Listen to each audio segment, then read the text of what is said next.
పితా పుత్ర పవిత్రాత్మ నామమున ఆమెన్. క్రీస్తునాథుని యందు మిక్కిలి ప్రియ సహోదరి సహోదరులారా, ఈ వాక్య పరిచర్యలో ముఖ్యంగా దీక్షాపరులు ఈ తపస్సు కాలంలో దీక్షను స్వీకరించినటువంటి వారు ఏ విధంగా ఉండాలి, వారి నియమాలు ఏంటి అనే దాని గురించి వివరణను తెలుసుకోవడానికి ప్రయత్నం చేద్దాం. ప్రియులారా, ఈ వివరణ ఇవ్వడానికి 3 కారణాలు ఉన్నాయి, చాలా ముఖ్యమైన కారణాలు. తపస్సు కాలానికి 2 రోజుల క్రితం నా వద్దకి ఈ పాస్టల్ సెంటర్లో, విజయవాడ గుణదల దగ్గర ఉన్నటువంటి పాస్టల్ సెంటర్లో కరెంటు కొత్త మీటర్లు పెట్టడానికి ఎలక్ట్రిసిటీ బోర్డు నుంచి 2 కుర్రవాళ్ళు వచ్చారు. వాళ్ళల్లో ఒక కుర్రవాడు మన కథోలిక కుర్రవాడు, క్రైస్తవుడు. ఫాదర్ గారండి, నేను దీక్షను స్వీకరించాలి అనుకుంటున్నాను. కారణం ఏంటంటే రీసెంట్గా దేవుని కృపను నాకు జాబ్ వచ్చింది. దేవుని కృతజ్ఞతగా నేను 40 దినాల పాటు దీక్షను స్వీకరించాలి అనుకుంటున్నాను. కానీ నాకు సమస్య వచ్చిందండి. ఏంటి అంటే, నేను తప్పనిసరిగా షూ వేసుకోవాలి. తెల్లబట్టలు వేసుకోవచ్చు, జపమాల వేసుకోవచ్చు, అన్నీ ఓకే. కానీ షూ వేసుకోవాలి. ఏం చేయాలి ఫాదర్ గారండి అని అంటే, నేను ఒకటే ప్రశ్న వేశాను. చెప్పులు వేసుకోకూడదు, షూ వేసుకోకూడదని నియమాల్లో లేదుగా అన్నాను. అవునా ఫాదర్ గారండి అన్నాడు. నీకు ఇష్టమై చెప్పులు కూడా త్యాగం చేస్తే పర్వాలేదు, కానీ చెప్పులు లేకుండా ఉండాలి అనే నియమం లేదు కదా అన్నాను. అయ్యో, అది నాకు తెలియదండి అన్నాడు. చాలామందికి తెలియదు నియమాలు ఏంటి, నియమాలు కానివేంటి. రెండవది, ఒక 3 రోజుల క్రితం, 4 రోజుల క్రితం ఎగ్జాక్ట్గా ఒక విశ్వాసి నాకు మెసేజ్ పెట్టారు. ఫాదర్ గారండి, రేపటి రోజున నేను ఒక కానిస్టేబుల్ ఎగ్జామ్ రాయడానికి వెళుతున్నాను. ఈ మధ్యలో ఒక ఎగ్జామ్ జరిగిందండి, తెలిసినటువంటి వాళ్ళు తెలుస్తుంది. కానిస్టేబుల్ ఎగ్జామ్ రాయడానికి వెళుతున్నాను, కానీ నాకు భయం వేస్తుందండి అని చెప్పారు. ఏంటమ్మా అన్నాను. ఎగ్జామ్ రాసే ముందు వాళ్ళు ఏమి తీసుకెళ్ళనివ్వరండి, ఒక పెన్ను మాత్రమే తీసుకొని వెళ్ళనిస్తారండి లోపలికి. ఇంకా ఏం తీసుకొని వెళ్ళనివ్వరండి. మన జేబులో ఏదైనా వస్తువులు ఉన్నా కానీ తీసేస్తారు. ఫోన్ కానీ, లేకపోతే పర్సు కానీ, లేకపోతే ఏది మెటల్ థింగ్స్ ఏమున్నా కానీ తీసేస్తారు. జపమాల కూడా ఉంచారండి. నేను దీక్షను స్వీకరించాను ఎలాగని ఏడుస్తుంది. ఆల్మోస్ట్ ఆ మెసేజ్లో 7 బొమ్మలు పెట్టేసింది. నాకు భయం వేస్తుందండి అన్నది. నేను అన్నాను, అమ్మ దానికి ఎందుకమ్మా బాధ? నువ్వు దీక్షను తీసి పడేయట్లేదు కదా, మనం స్నానం చేయడానికి వెళతాం. మనం దీక్షను తీసేయటల్లా మాలను తీసి పక్కన పెట్టుకుని మళ్ళీ వెంటనే వేసుకుంటాం. అది వేరు. కాబట్టి పిల్లారా, ఈ వాక్యంలో చాలా ముఖ్యమైన సందేశం ఏంటంటే, ఎవరికైతే అపోహలు ఉన్నాయో నాకు తెలిసినంత వరకు గురువుగా వివరణ ఇవ్వడానికి, ఎవరైతే అన్యతాగా వెళుతున్నారో వాటిని కూడా సరిచేయటానికి ముఖ్యమైన ఉద్దేశం. ప్రియులకు దేవునిలా ఒక చిన్న వాక్యాన్ని చదువుకుందాం పిల్ల. దర్శన గ్రంథము 3వ అధ్యాయం 18వ వచనము. దేవుడు అంటున్నాడు లవదోకియా సంఘముతోటి, కనుక భాగ్యవంతుడవై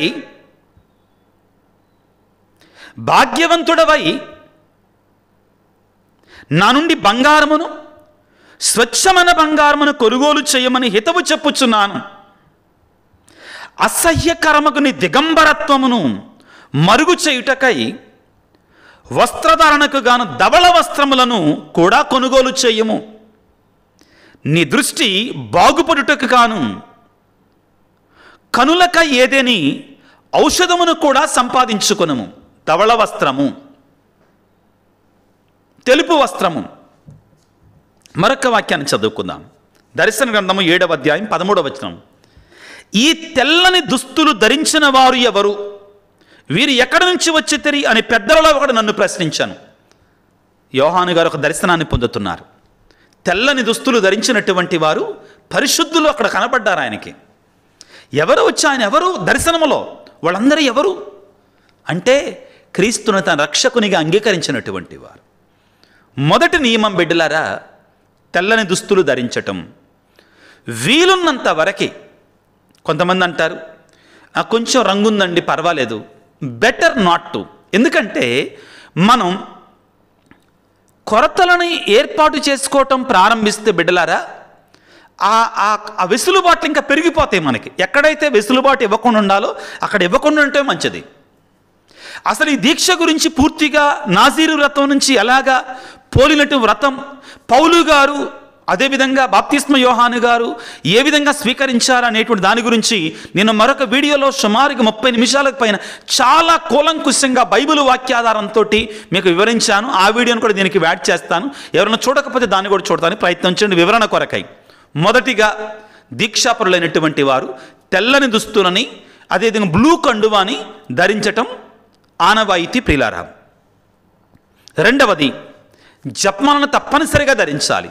స్నానం చేసేటప్పుడు అవసరార్థం తీసి కొంచెం సేపు ప్రక్కన పెట్టి మరలా దాన్ని వెంటనే ధరించుకోవటం అటువంటి తప్పు లేదండి. పొరపాటున ఒకవేళ ఊడిపోయింది అనుకుందాం, కావాలని చెయ్యమండి. అది పొరపాటున ఊడిపోయింది, కంగారు పడకండి. దాన్ని సరిచేసుకోతే సరిచేసుకోండి, వెంటనే కొత్తదాన్ని విచారణ గురువు అందుబాటులో ఉంటే ఆశీర్వదించండి, లేకపోతే ప్రస్తుతానికి మెడలో వేసుకోండి.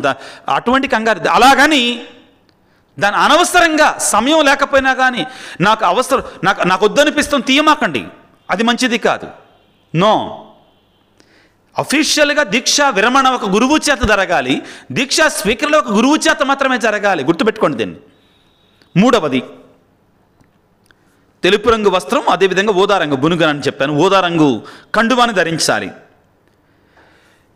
వీలున్నంత వరకు దయచేసి ప్రతి ఒక్కరు కూడా దివ్య బలి పూజలో పాల్గొనడానికి ప్రయత్నించండి. దీక్షాపరులు అందరూ కూడా 2-3 కిలోమీటర్ల దూరం అనుకోండి, 4 కిలోమీటర్లు వెళ్ళండి అండి. మనం వెళ్ళట్లేదా? ఎంతసేపు పట్టుద్ది? బండ్లు ఉన్నాయి కదా మనకందరికీ. పూజను కోల్పోమాకండి. మనకి తెలియనటువంటి శక్తినిస్తుంది ఈ దీక్షను మంచిగా చేయడానికి పిల్లారా. ప్రతిరోజు తప్పనిసరిగా బైబిల్ చదువుకోవాలి, ధ్యానించాలి, ఇది ముఖ్యం. నేనేమంటానంటే శ్రమల కాలం కదా కాబట్టి నేనేం చేస్తానంటే బైబిల్ మొత్తం చదివేస్తా. వద్దు, సువిశేషాలని, ప్రభు శ్రమలని, లేకపోతే ఆనాటి సువిశేషాన్ని 2-3 సార్లు, ఆనాటి మొదటి పట్టణాన్ని 2-3 సార్లు ధ్యానం చేసుకుందాం. వాక్యం కీర్తనల గ్రంథాన్ని చదువుకుంటా వెళ్ళండి, 2-3 అధ్యాయాలు రోజుకి చాలు, ఎక్కువ వద్దు, మరీ అతిగా చేయమాకండి. సమయం నాకు ఖాళీగా దొరికింది అనుకున్నప్పుడు కొంచెం ఎక్కువగా చదువుకోండి, ధ్యానం చేసుకోవడానికి ప్రయత్నం చేయండి. కొన్ని అధ్యాయాలు రోజు చదవడానికి ప్రయత్నం చేయండి. మన మనస్సులో ప్రియులారా ఎప్పుడూ కూడా 10 ఆజ్ఞలు తిరుసభ కట్టడలో ఉండాలి, వాటిని ధ్యానం చేయాలి, పాటించాలి పిల్లారా. వివరణ అవసరం లేనటువంటి వారికి త్వరగా ముందుకు వెళ్ళటానికి ప్రయత్నం చేస్తున్నాను. గ్రామాలలో ప్రియులారా విచారణ గురువు ద్వారా సంఘపరంగా ఏర్పాటు జరుగుతున్నటువంటి ప్రార్థనా కూటలలో పాల్గొనని విధిగా కొన్ని సందర్భాలలో నాకు అనుభవం ఉంది. విచారణలో పనిచేశాను. నేను పనిచేస్తున్న విచారణలో కొన్ని 100 మంది దీక్షను స్వీకరించారు. చాలామంది 90 నుండి 99% వరకు పవిత్రంగా జీవించడానికి ప్రయత్నం చేస్తారు, చాలా నిష్ఠగా పాటిస్తారు. అసలు ఇక్కడ లేనటువంటి వాటిని కూడా పాటించడానికి ప్రయత్నం చేస్తారు, మంచిది. కానీ ఏది ఉంది ఏది లేదు, నేను పాటిస్తున్నా కాబట్టి దీక్షలో లేని దాన్ని కూడా నువ్వు పాటించాలంటాం ధర్మం కాదు. తర్వాత విచారణ గురువు ఆధ్వర్యంలో జరిగేటువంటి పవిత్రమైన కార్యాలలో పాల్గొనడానికి ప్రయత్నం చేయండి ప్రియులకు దేవుని బిడ్డలారా. తర్వాత అవకాశాన్ని బట్టి, వెసులుబాటును బట్టి సంఘములో దీక్షాపరులందరూ కనీసం ఒక్కసారైనా ప్రార్థనా కూటాన్ని ఏర్పాటు చేసుకోవాలి. మీ కుటుంబ ప్రార్థన ఏర్పాటు చేసుకోవటం మంచిది, ఒక మంచి అవకాశం దీక్ష తీసుకున్నప్పుడు. కానీ మరలా చెప్తున్నా, నా అనుభవంతో చెప్తున్నా, విచారణ గురువుగా గుడ్ ఫ్రైడేకు ఒకరోజు ముందెళ్ళి స్వామి మాకు కుటుంబ ప్రార్థన కావాలి. అయ్యా నాకు ఆల్రెడీ బిజీ అయిపోయినాయి, బుక్ అయిపోయినాయి, రారా మా ఇంటికి, అందరు వెళ్ళకపోయారుగా, మా ఇంటికి రారన్నమాట. ఇంతేలే, ఇది వద్దండి, నాకు అనుభవం. చివరి రోజు వెళ్ళమాకండి. నిజంగా మన కుటుంబ ప్రార్థన కావాలి అనుకున్నప్పుడు ముందుగానే వెళ్ళి విచారణ గురువుని సంప్రదించి ఆల్రెడీ వెళ్ళిపోండి. మీరు ఇంకా ఈ వాక్యం అయిన తర్వాత ఫస్ట్ మీరు చేయాల్సింది, మీ కుటుంబ ప్రార్థన కావాలి అనుకుంటే ముందెళ్ళి ఫాదర్ గారి పర్మిషన్ తోటి ఒక రోజు కుటుంబ ప్రార్థన పెట్టి, ఫాదర్ గారు వీలైతే ఫాదర్ గారు వస్తారు, లేకపోతే ఉపదేశ మాస్టర్లు ఉన్నారు వాళ్ళకి పురమాయిస్తారు, ఫాదర్ గారు వచ్చే బ్లెస్సింగ్ అన్న ఇస్తారు. చూడండి వీళ్ళని బట్టి, అన్ని చోట్లకి రాకపోవచ్చు, పెద్ద విచారణ గురువులు సాధ్యం కాదు. వీళ్ళని బట్టి చూసుకోవడానికి ప్రయత్నం చేయండి పిల్లరా. ప్రియులకు ముఖ్యమైనటువంటిది వస్తుంది, చలనచిత్రాలు కానీ టీవీలు కానీ. నేనేం యాడ్ చేస్తానంటే సెల్ ఫోన్లో అనవసరమైన కార్యక్రమాలకు కానీ దూరంగా ఉండండి, అవి మనల్ని పాడు చేస్తాయి పిల్లారా. చాలా ప్రమాదకరమైనటువంటివి, ముఖ్యంగా దీక్షాపరులు. ఈ సందర్భంగా పిల్లారా ముఖ్యమైనటువంటి విషయం రాబోతుంది. ఏంటంటే నేలపై చాప దుప్పటి దిండుతో పరుండాలి. ఇది దారిద్ర్యానికి గురుతండి, దేవునికి మన దీనతకు గురుతు ప్రియులారా. కొన్ని చోట్ల నా అనుభవంతో చెప్తున్నాను బిడ్డలారా, ఎక్కడైతే మీ గ్రామాలలో దేవాలయంలో గురువుల యొక్క అనుమతితోటి దేవాలయం నిద్రిస్తున్నారో రాత్రి భక్తిగా ఉండండి. అది దేవుని యొక్క నివాస స్థలం అని గుర్తుపెట్టుకోండి. దయచేసి గుర్తుపెట్టుకోండి, మరవకండి అస్సలు కూడా. అది దాన్ని అమంగళం పాలు చేయవద్దు మనం. నేనేమంటానంటే నా పర్సనల్ ఒపీనియన్ పవిత్రంగా మీకు అందరికీ చెప్తున్నాను మనస్ఫూర్తిగా, వీలున్నంత వరకు మీ కుటుంబాల్లోనే నిద్రించండి. మీ కుటుంబంలో ఉన్న వాళ్ళు కూడా తెలుసుకోవాలి నువ్వెంత పవిత్రంగా ఉంటున్నా, వాళ్ళు కూడా సహకరించాలి నీకు. ఒకవేళ మీరు అలా చేస్తుంటే, మీ చర్చిల్లో నిద్రపోతుంటే, సంఘాల్లో గ్రామాల్లో కొన్ని చోట్ల అలా చేస్తారు. పవిత్రంగా ఉండండి, పరిశుద్ధంగా ఉండండి, అనవసరంగా అపవిత్రం చేయకండి. అది మంచిది కాదు మనకి దీక్ష తీసుకున్న తర్వాత. ధూమపానము, మద్యపానము, జోదము వీటన్నిటిని విడిచిపెట్టాలి పూర్తిగా. ఈ సందర్భంగా ఒక మాట చెప్తున్నానండి, నువ్వు దీక్ష తీసుకోవటం ద్వారా దేవుని నామానికి మహిమ కలగాలి, గౌరవం చేకూరాలి.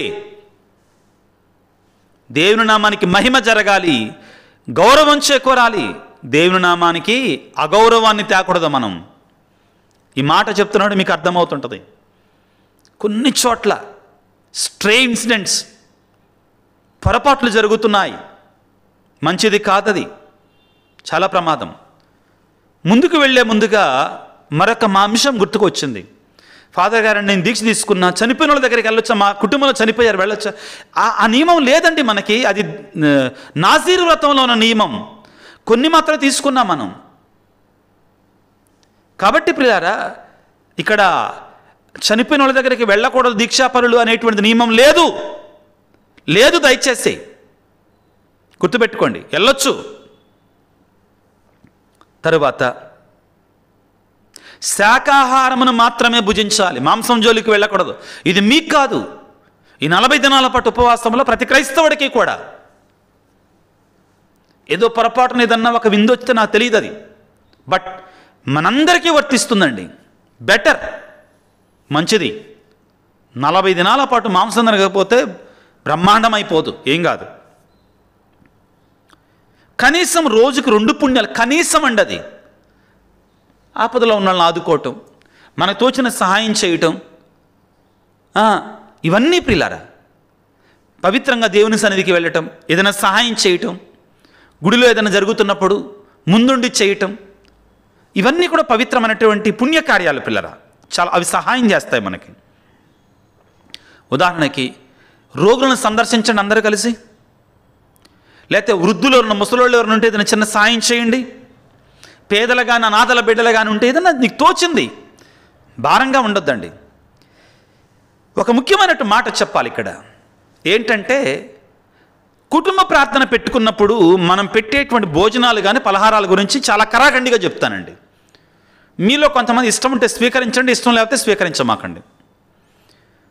ఈ కుటుంబ ప్రార్థన కొన్నిసార్లు ఎలాగా మారుతుందంటే, వచ్చిన వాళ్ళందరికీ భోజనాలతోటి బరువు అయిపోతుందండి. కలిగినటువంటి వారైతే పర్లేదండి. కొన్ని కుటుంబాలు గ్రామాల్లో ఉన్నటువంటి వారు దీక్షను స్వీకరించేవాళ్ళు.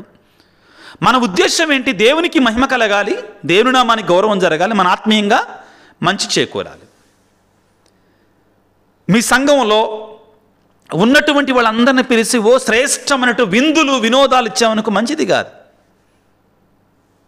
ఎట్టి పరిస్థితుల్లో కూడా మాంసం జోలికి వెళ్ళమాకండి. ఎట్లాంటప్పుడు మీరు ఒకవేళ మీల్స్ ఇవ్వాలనుకుంటే, మీ కుటుంబంలో ప్రార్థన జరిగినప్పుడు సింపుల్ మీల్స్, ఎవరిని మెప్పించాల్సిన అవసరం లేదండి. ఇది దీక్షాకాలం, ఇది దేనతేది. కాబట్టి నేనైతే ఏమంటానంటే దూరం నుంచి వచ్చినటువంటి వాళ్ళ వారికి ఒక ముద్ద అన్నం పెట్టేసి మిగిలినటువంటి వారికి పలహారాన్ని ఇచ్చి పంపించండి. ఎందుకంటే ఈ మాట ఎందుకంటున్నానంటే, ఒక సంఘములో 30 మంది ఉన్నానికి దీక్ష తీసుకున్నటువంటి వాళ్ళు, వాళ్ళల్లో ఒకడు ఆడంబరంగా భోజనం పెడతారు కలిగినటువంటి వాడు కాబట్టి, తరువాత పెట్టుకునేటువంటి వాడు, కుటుంబ ప్రార్థన పెట్టుకునేవాడు అంతర్మదనానికి గురి అవుతాడు పాపం. అయ్యో నేను కూడా పెట్టాలిగా, నేను పెట్టకపోతే ఏమనుకుంటారో. కాబట్టి నువ్వు పెట్టడం ద్వారా వేరే వాడికి నువ్వు భారంగా కాకూడదు శ్రమల కాలంలో. అది కూడా తప్పేనండి. నా వరకు గురువుగా ఒక మంచి సలహాగా ఒక చిన్న పలహారం చాలు, భారం కాకుండా ఉంటుంది. దీక్షా దినాలు కదండి, ఉపవాస దినాలు కదా, దీన్ని మీరు ఖచ్చితంగా పాటించాలని నేను అంటలేదు. కానీ బెటర్, ఆ రుచికరమైన విందులు వినోదాలకు దూరంగా ఉండాలి తప్పనిసరిగా. ఏది కుటుంబ ప్రార్థన జరిగినప్పుడు దాని జోలికి వెళ్ళమాకండి. ఉపవాసం ఉండాలి తప్పనిసరిగా. ఉపవాసాన్ని గురించి ఏ విధంగా ఉండాలి అనే దాని గురించి నేను చాలా వివరంగా చెప్పాను. ఒక్క పూట నిండు భోజనాన్ని స్వీకరించవచ్చు, 2 పూట్ల అల్పాహారాన్ని, అంటే నేను ఒకవేళ 4 చపాతీలు తింటాననుకో ఒక పూటకి, నువ్వు 2 పూట్ల కలిపి తిన్నా కానీ 4 చపాతీలు కాకూడదు. 1 చపాతీ పొద్దున్న, సాయంత్రం. ఉదాహరణకు చెప్తున్నానండి, 1:30 చపాతీ, సాయంత్రం 1:30 చపాతీ తినొచ్చు. లేదు అలా కాదు, నేను ఒక పూట పూర్తిగా మానివేస్తాను, గుర్తుపెట్టుకోండి, నేను ఒక పూట పూర్తిగా మానివేస్తాను, ఒక పూట ఫుల్ భోజనం చేస్తాను, 2వ పూట కొంచెం తింటాను, అది నీ ఇష్టం, నీకు శక్తి ఉంటే. దీక్షను స్వీకరించినప్పుడు చాలా క్లియర్గా చెప్తున్నాను పిల్లారా. ఆ ఒక్క పొద్దు ఉన్నట్టు అప్పుడు దాని ధనాన్ని తీసి పక్కన పెట్టండి, దాని ధనాన్ని తీసి పక్కన పెట్టండి. ఇది జోక్గా అనిపించవచ్చు కానీ ఒక సత్యాన్ని మీకు చెప్తున్నాను. ఫాదర్ గారండి, నేను ఈస్టర్ పండగ అయిన తర్వాత ఒక తల్లి, నేను మంచి పట్టు చీర కొనుక్కున్నానండి, ఎన్నాళ్ళ నుంచో కొనుక్కోవాలి అనుకుంటున్నాను కాబట్టి కొనుక్కున్నానండి అని చెప్పి వెంటనే ఆమంతటా ఆమె బయటపడింది. ఏంటంటే, నేను ఈ శ్రమల కాలం అంతా మాంసం తినలేదు, మాంసానికి అయ్యే ఖర్చు డబ్బులు, ఉపవాసం ఉన్న డబ్బులు అన్నీ కూడా తీసి ఈ శ్రమల కాలం అయిన తర్వాత మంచి పట్టు చీర కొనుక్కున్నానండి. నో, అది కాదండి ఉద్దేశం, అది కాదు ఉద్దేశం. దాన్ని మనం దేవాలయానికి కానీ పేదలకు కానీ ఇవ్వాలి. ఇవి 2 జరగాలి. సహజంగా నేను చేస్తున్నటువంటిది విచారణ గురువుగా ఉన్నప్పుడు ఆ ధనం వచ్చినప్పుడు దాన్ని ఒక అనాథాశ్రమానికి కానీ, ఔటపల్లికి కానీ, లేకపోతే 1-2 సార్లు మన విజయవాడ మిత్రాసనం అయితే మన నూజివీడు దగ్గరలో ఉన్న తుక్కులూరులో ఉన్నటువంటి ఆ వృద్ధాశ్రమానికి నేను కొంచెం వరకు సహాయం చేయటం జరిగింది ప్రియులకు. అది ఎవరిష్టం వారి, విచారణ గురువు మీద ఆధారపడి ఉంటుంది. విచారణ గురువు యొక్క ఆ మాట ప్రకారం నడుచుకోవటానికి ప్రయత్నం చేయండి. దీక్షను స్వీకరించినటువంటి వారు పరస్పరము కూడా ప్రైజ్ ద లార్డ్ లేక సిస్టర్ బ్రదర్, కొంచెం మంచి మాట, ఇది ఒకటి అనుకూలమైన మాట అని నేను అనుకుంటాను పిల్లారా. సిస్టర్ బ్రదర్ అని పిలుచుకోవటం సమంజసం అని నేను చూశాను. దీక్ష తీసుకున్నప్పుడు భార్యాభర్తలు కూడా సిస్టర్ బ్రదర్ అని పిలుచుకోవటం కూడా చూస్తాను. ఒక మంచి సంప్రదాయం. తద్వారా మనం బాహ్యంగానే మనం ఆత్మీయంగా ఉండటానికి మనకు సహాయపడుతున్నాయి బాహ్యమైనటు మాటలు, బాహ్యమైన క్రియలు పిల్లారా. ఈ సందర్భంగా అతి ముఖ్యమైనటువంటిది, దీక్షను స్వీకరించేటప్పుడు ఒక గురువు, దీక్షను ముగించేటప్పుడు కూడా గురువు ద్వారానే జరగాలి. ఇది నియమం ప్రియులారా, అతి ముఖ్యమైనటువంటిది. 40 రోజుల పాటు ఉపవాసం ఉండి ఈస్టర్ పండగలో పాల్గొనకపోతే అంతా బుడిదల పోసిన పన్నీరే. ఈస్టర్ పండగ పూజలో పాల్గొనకపోతే అంతా బుడిదల పోసిన పన్నీరే. ఈ 40 దినాల పాటు ఉపవాసం ఉన్నది ఎందుకోసం? ఈస్టర్ పండగ కోసం. అసలు తపస్సు కాలం యొక్క ముఖ్యమైన ఉద్దేశమే పాస్కా ఆయుత్త కాలం ప్రియులారా. పాస్కా ఆయుత్త కాలం, అది పాస్కా పండగకి సిద్ధపడే కాలం అది. కాబట్టి నువ్వు తపస్సు కాలం అంతా ఉండి అదేవిధంగా శనివారం పూట ఆ యొక్క పెద్ద శనివారం, ఆ యొక్క పవిత్ర శనివారం రోజున ఎక్కడో పుణ్యక్షేత్రానికి వెళ్ళి దారిలో ఉండిగా ఆ మిడ్ నైట్ పూజలో మనం పాల్గొనకపోతే, మన గ్రామానికి వచ్చే విచారణ గురువు లేకపోతే గురువులు వచ్చినప్పుడు ఆ ఈస్టర్ పూజలో మనం పాల్గొనకపోతే, ఒకవేళ రాకపోతే, ఎక్కడ పూజ ఉందో అక్కడికి వెళ్ళి ఈస్టర్ పూజలో పాల్గొనకపోతే అంతా బుడిదల పోసిన పన్నీరే. దీక్షపరులారా గుర్తుపెట్టుకోండి. కాబట్టి నేను కొన్ని విషయాలని ఉపయోగపడతాయి. అదేవిధంగా నాకు ఈ తపస్సు కాల ప్రారంభంలో జరిగిన 2 ఇన్సిడెంట్ల ఆధారంగా కొన్ని వివరాలు ఇవ్వాలి విశ్వాసులకి అని నాకు అనిపించింది. కాబట్టి తప్పనిసరిగా ఇవి ముఖ్యం, హెల్ప్ చేస్తాయి, సహాయం చేస్తాయి దీక్షాపరులకి. ఎందుకంటే నేను చూస్తున్న ఎక్కడ ప్రసంగం చెప్పడానికి వెళ్ళినా కానీ, నేను చాలా విషయాలకు వెళుతుంటాను, అక్కడ దీక్షాపరులు ఉన్నారు, ఉపయోగపడతాయి అని నాకు అనిపించింది. అన్నిటికంటే ముఖ్యమైనటువంటిది, మీ ద్వారా దేవుని నామం మహిమపరచబడాలి, అగౌరవపాలం కాకూడదు. అదేవిధంగా నీ ఆత్మీయ మేలు జరగాలి, నీ జీవితానికి మంచి జరగాలి, నీ కుటుంబానికి మంచి జరగాలి. నీ దీక్ష ద్వారా అనవసరమైనటువంటి అపార్థాలకు వెళ్ళకండి. చెప్పాను కదా, లేనటువంటి రూల్స్ కూడా మనం అతిగా జోడించాల్సిన అవసరం లేదు. చెప్పాను కదా, చెప్పులు వేసుకోవాలా, నువ్వు వ్యక్తిగతంగా, అది వ్యక్తిగతమైనటువంటిది, నువ్వు తీసేసుకుంటా తీసుకో, కానీ ఆ రూల్లో లేదు, కట్టుబాటులో లేదు, మాత్రం నియమంలో మాత్రం చెప్పులు లేకుండా నడవాలని రూల్ మాత్రం లేదు. మన దీక్షలో స్నానం చేసేటప్పుడు మాల తీయకూడదు, అది అర్ధరహితమైనటువంటిదండి. కొంతమంది చెక్కల జపమాల వేసుకుంటారు, చెక్కతో కూడినటువంటిది. స్నానం చేసినప్పుడు అది తడిసిపోతుంది, తీసి పక్కన పెట్టి వెంటనే వేసుకోవాలి. దాని అర్థం మాలను తీసేస్తున్నావని కాదండి, నో. ఇవి మీకు ఉపయోగపడతాయి అని నేను ఆశిస్తున్నాను ప్రియులకు దేవుని బిడ్డలారా. అన్నిటికంటే ముఖ్యమైనటువంటిది కడు జాగ్రత్తగా ఉండి, దీక్ష ఒక వరం. దీక్ష చేసే బిడ్డలారా, మీరు ఒక మంచి కార్యాన్ని చేస్తున్నారు, ఒక పరిశుద్ధమైన కార్యాన్ని చేస్తున్నారు, ఒక పవిత్రమైన గొప్ప కార్యాన్ని చేస్తున్నారు.